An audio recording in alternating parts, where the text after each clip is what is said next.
Fala galera, tudo bem? Bem, antes de eu começar o capítulo 38 das 48 Leis do Poder, eu gostaria que você colocasse nos comentários qual livro que você gostaria de ouvir, ok? Eu vou fazer aí uma análise dos mais pedidos para que eu possa aí colocar ele já na próxima playlist, tá bom? Muito obrigado e vamos lá. As 48 Leis do Poder, lei número 38. Pense como quiser, mas comporte-se como os outros. Julgamento.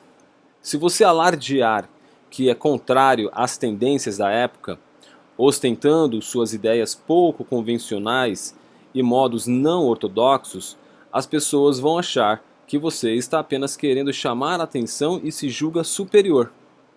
Acharão um jeito de punir você por fazê-las se sentir inferiores. É muito mais seguro juntar-se a elas e desenvolver um toque comum.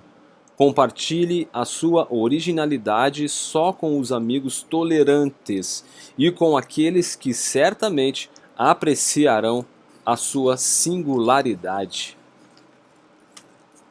A lei transgredida. Por volta do ano 478 a.C., a cidade de Esparta enviou uma expedição à Pérsia, liderada pelo jovem nobre espartano Pausanias.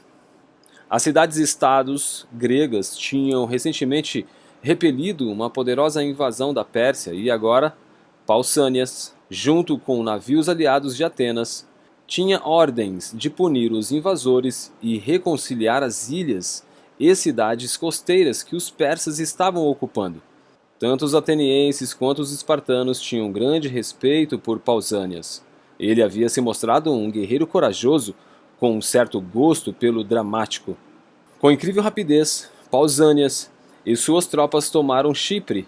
Em seguida se dirigiram para a região no continente da Ásia Menor, conhecida como Helesponto, e capturaram Bizâncio, hoje Istambul. Dono agora de parte do Império Persa, Pausanias começou a dar sinais de um comportamento mais exagerado do que a sua pomposidade normal. Ele aparecia em público com os cabelos cheios de brilhantina, vestindo flutuantes mantos persas e acompanhado por guarda-costas egípcios.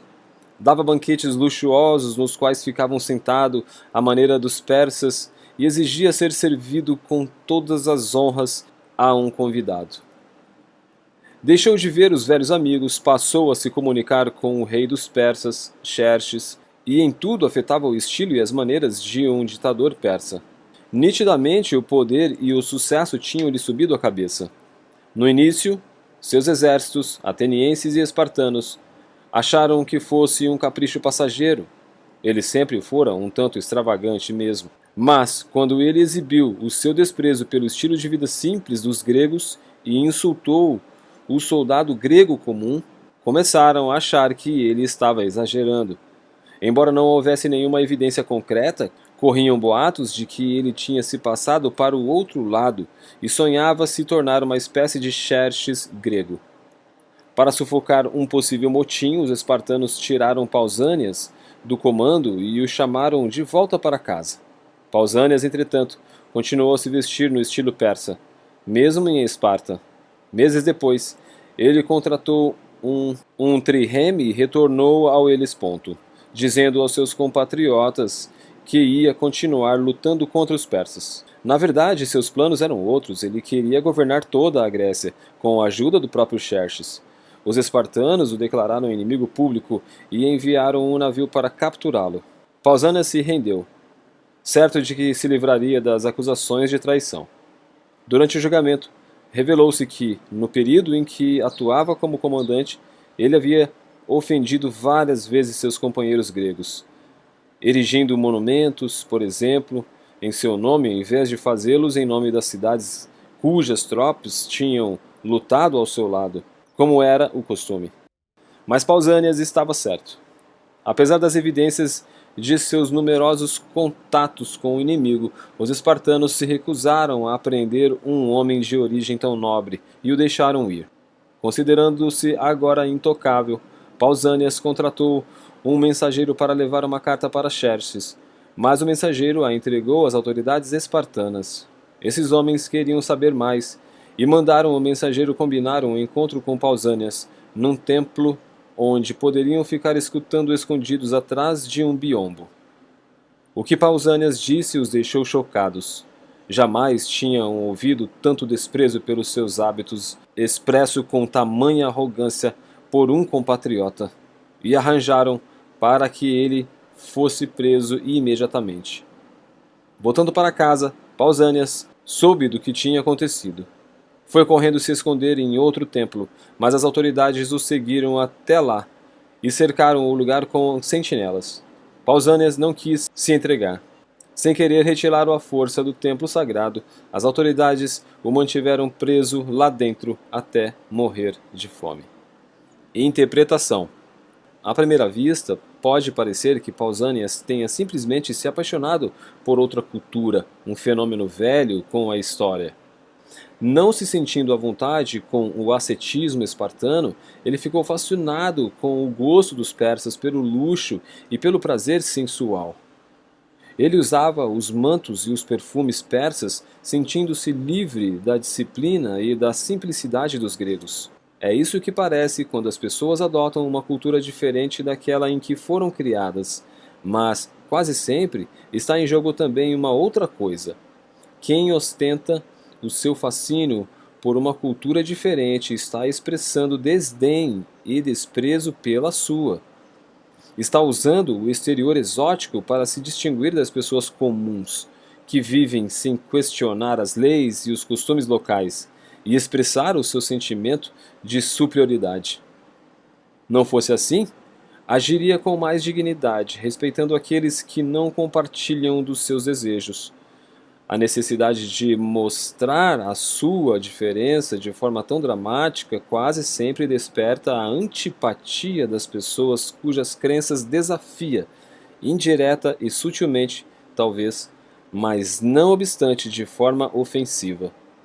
Como escreveu Tucídides a respeito de Pausanias: ao desprezar as leis e imitar os modos estrangeiros, ele se tornou amplamente suspeito de não estar disposto a se conformar com padrões normais. As culturas têm normas que refletem séculos de crenças e ideias em comum. Não espere zombar de tudo isso impunemente.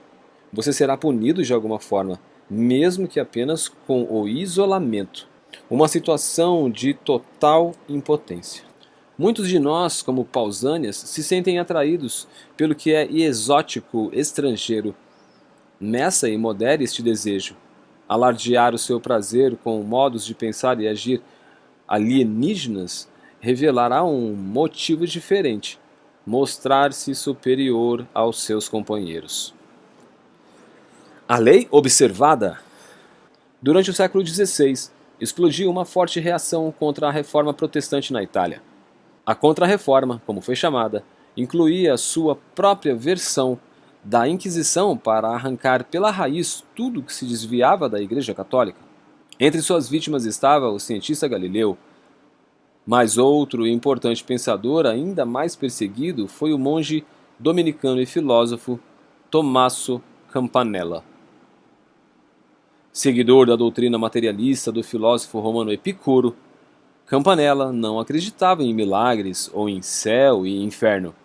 A Igreja havia promovido essas superstições, ele escreveu, para controlar o povo e mantê-lo aterrorizado. Essas ideias beiravam o ateísmo e Campanella foi imprudente ao expressá-las. Em 1593, a Inquisição o mandou para a prisão por suas crenças hereges. 6 anos depois, como uma forma de liberdade parcial, ele foi confinado num mosteiro em Nápoles. O sul da Itália era controlado pela Espanha naquela época, e em Nápoles, Campanella se envolveu numa conspiração para combater e expulsar estes invasores. Sua esperança era fundar uma república independente baseada nas suas próprias ideias utópicas. Os líderes da Inquisição italiana, agindo junto com seus colegas espanhóis, prenderam-no de novo. Dessa vez, também o torturaram, para descobrir a verdadeira natureza de suas crenças ímpias. Ele foi submetido à infame laveglia, uma tortura na qual a vítima fica suspensa pelos braços e agachada, a poucos centímetros de uma cadeira crivada de pregos.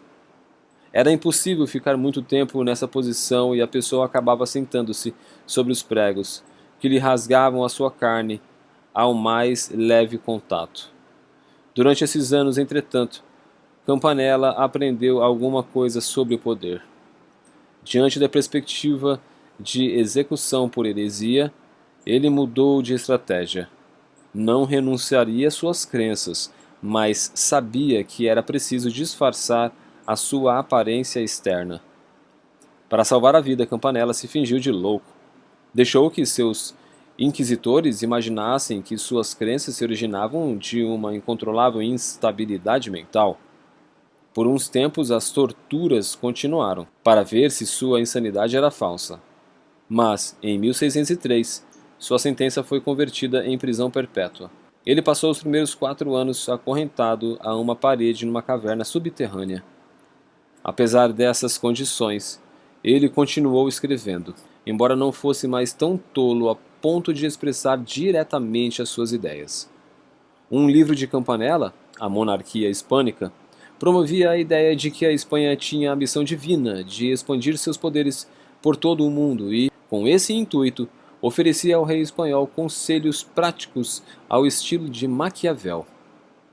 Apesar do seu próprio interesse por Maquiavel, livro, de maneira geral, apresentava ideias completamente opostas às suas.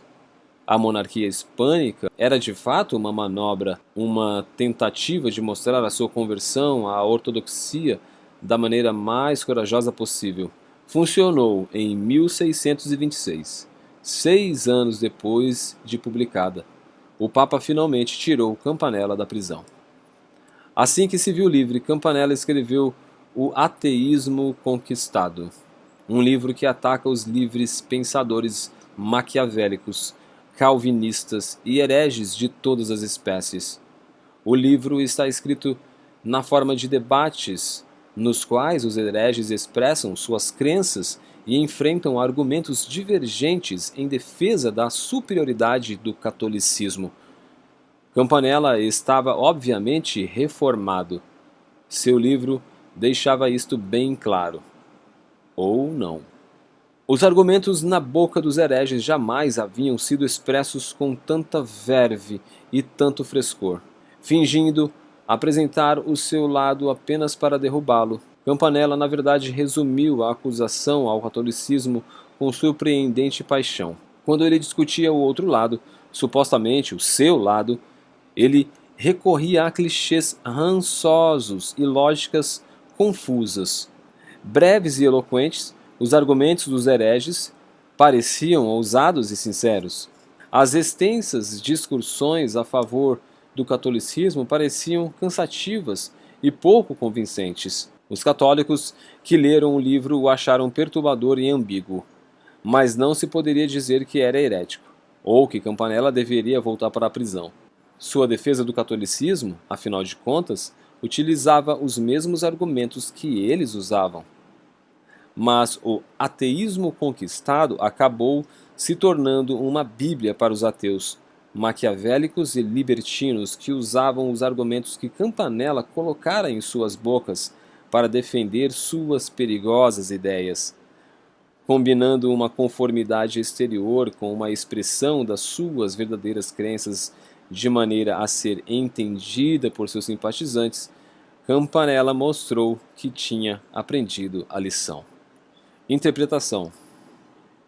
Em fase da aterradora perseguição, Campanella imaginou 3 movimentos estratégicos que salvaram a sua pele, o livraram da prisão e permitiram que ele continuasse expressando suas crenças. Primeiro, ele fingiu que estava louco, o equivalente medieval para se livrar da responsabilidade pelas próprias ações, como culpar os pais hoje em dia. Em seguida, escreveu um livro dizendo exatamente o contrário do que ele acreditava. Finalmente, e o que foi mais brilhante, disfarçou suas ideias ao mesmo tempo que as insinuava. É um truque antigo, mas que funciona. Você finge discordar de ideias perigosas, mas no decorrer da discussão você expressa e expõe as suas próprias ideias. Você parece concordar com a ortodoxia prevalecente, mas quem sabe compreende a ironia. Você está protegido. Na sociedade, é inevitável que certos valores e costumes percam de vista os seus motivos originais e se tornem opressivos. E sempre haverá aqueles que se rebelam contra essa opressão, alimentando ideias muito à frente do seu tempo. Como Campanella foi forçado a perceber, não faz sentido exibir suas ideias perigosas se elas só lhe causam sofrimentos e perseguição. O martírio não serve de nada. Melhor continuar vivendo num mundo opressivo, até prosperando nele. Enquanto isso, descubra como expressar suas ideias sutilmente para aqueles que compreendem você. Distribuir suas pérolas aos porcos só lhe causará problemas. Durante muito tempo não disse em que acreditava, nem acredito sempre no que digo. E se às vezes falo a verdade, eu a escondo entre tantas mentiras que é difícil encontrá-la. Nicolau Maquiavel, numa carta a Francesco Guicciardini, 17 de maio de 1521. As chaves do poder. Todos nós mentimos e escolhemos nossos verdadeiros sentimentos, pois a total liberdade de expressão é uma impossibilidade social. Desde cedo aprendemos a dissimular nossos pensamentos, dizendo aos esradiços e inseguros o que nós queremos que eles ouçam, prestando atenção para não ofendê-los. Para a maioria de nós isso é natural, existem ideias e valores aceitos pela maioria e é inútil discutir. Acreditamos no que queremos acreditar, portanto, mas externamente usamos uma máscara. Não obstante, há quem veja essas restrições como uma violação intolerável da sua liberdade e precisa provar a superioridade de seus valores e crenças. No final, entretanto, seus argumentos convencem apenas a uns poucos e ofendem a muitos mais. Eles não funcionam porque a maioria das pessoas conserva seus valores e ideais sem pensar neles. Existe um forte conteúdo emocional nessas crenças e as pessoas realmente não querem mudar a sua maneira de pensar. E se você as desafia, seja diretamente com seus argumentos ou indiretamente com seu comportamento, elas se tornam hostis. Pessoas sábias e inteligentes aprendem cedo que podem exibir comportamentos e ideias convencionais sem ter de acreditar neles. O poder que essas pessoas obtêm misturando-se aos outros é o de ficar à vontade para pensar o que elas quiserem e dizer o que elas pensam a quem elas querem dizer, sem sofrer isolamento ou ostracismo. Depois de estabelecidas numa posição de poder, elas podem tentar convencer um círculo ainda mais amplo de que suas ideias estão certas, trabalhando também diretamente, usando como estratégia a ironia e a insinuação, como fez Campanella. No final do século XIV, os espanhóis iniciaram uma perseguição em massa aos judeus, assassinando milhares deles e expulsando outros tantos do país. Os que permaneceram na Espanha foram forçados a se converter. Mas durante 300 anos os espanhóis continuaram notando um fenômeno que os incomodava. Muitos convertidos viviam exteriormente como católicos, mas conseguiam conservar suas crenças judaicas praticando a religião em segredo. Bem mais tarde descobriu-se que muitos desses chamados marranos, originalmente um termo depreciativo que significa em espanhol porco, que chegaram a ocupar altos cargos no governo, casaram-se com moças de famílias nobres e deram todas as evidências de piedade cristã. Eram, na verdade, judeus praticantes. A Inquisição Espanhola tinha a incumbência específica de descobri-los. Durante anos eles dominaram a arte da dissimulação, exibindo crucifixos, presenteando generosamente as igrejas, até ocasionalmente fazendo observações antissemíticas e o tempo todo mantinham a sua liberdade interior e as suas crenças. Em sociedade, os marranos sabiam, o importante eram as aparências. Isso ainda é verdade hoje em dia. A estratégia é simples.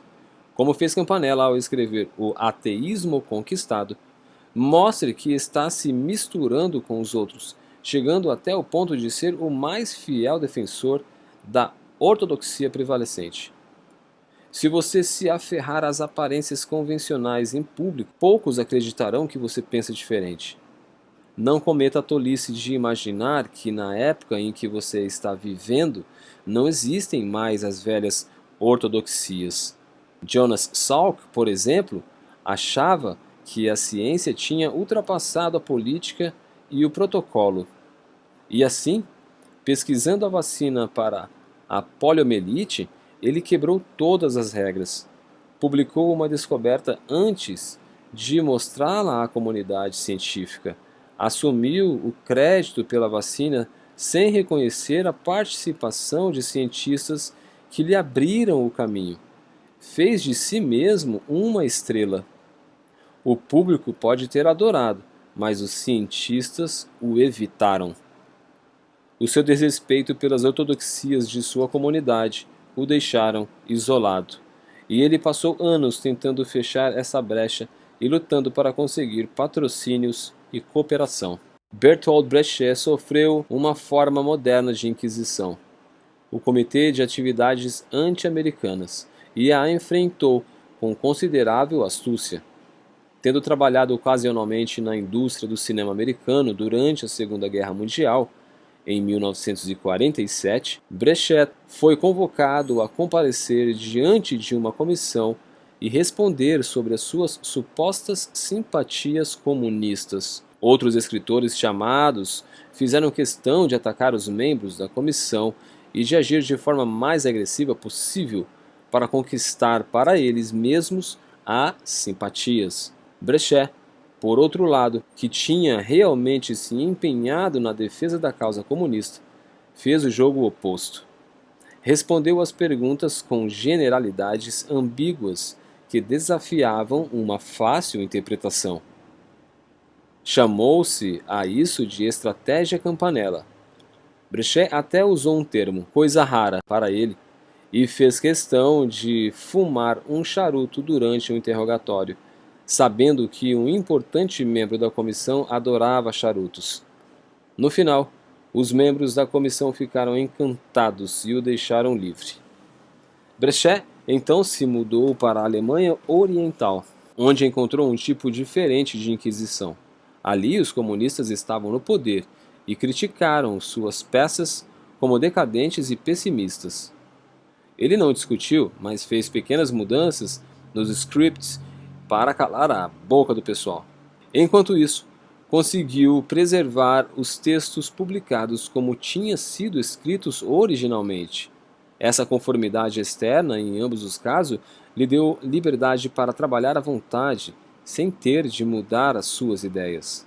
No final, ele se safou de épocas perigosas em diferentes países, dançando um pouco conforme as ortodoxias, e provou ser mais poderoso do que as forças de repressão. Não só as pessoas com poder evitam as ofensas dos Pausanias e dos Salk, como elas também aprendem o papel da raposa esperta e fingem traços em comum. Essa tem sido a manobra de trambiqueiros e políticos nos séculos.